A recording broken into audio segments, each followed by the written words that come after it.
आसमान बिल्कुल साफ था। नीले आसमान के सीने पर हवा धीमी धीमी चल रही थी। नीचे दूर दूर तक जंगलात फैले हुए थे, पहाड़ियाँ, घास और खुले मैदानी इलाके। ये वो ज़मीन थी जहाँ कुदरत अपनी पूरी ताकत के साथ जिंदा रहती थी।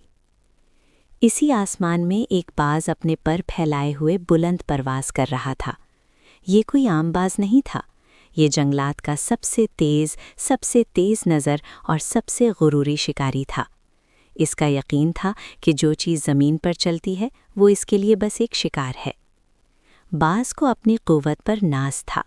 उसे लगता था कि वो सिर्फ परों का नहीं बल्कि पूरी ज़िंदगी का बादशाह है। नीचे ज़मीन पर एक चीता घास में छुपा हुआ था। उसका जिस्म फुर्तीला, आँखें तेज़ और सांस बिल्कुल रवां। चीता ज़मीन का बादशाह था। जहाँ ज़मीन थी वहाँ उसका कानून चलता था। उसे अपनी रफ्तार पर फ़ख्र था। चीता के दिल में भी एक ख्याल था, जो ज़मीन पर है वो मेरा है।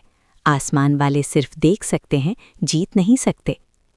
उस दिन कुदरत ने दोनों के गुरूर को आमना सामना कराने का फ़ैसला कर लिया। बाज ने नीचे देखा, उसकी तेज़ नज़र चीता पर जा टिकी। उसने सोचा, आज ज़मीन के बादशाह को दिखा दूं कि असल ताकत किसके पास है। बाज ने पर समेटे और बिजली की तरह नीचे लपका। चीता ने हवा की हल्की सी सरसराहट महसूस की, मगर देर हो चुकी थी। बाज ने अपने मजबूत पंजों से चीता को पकड़ लिया।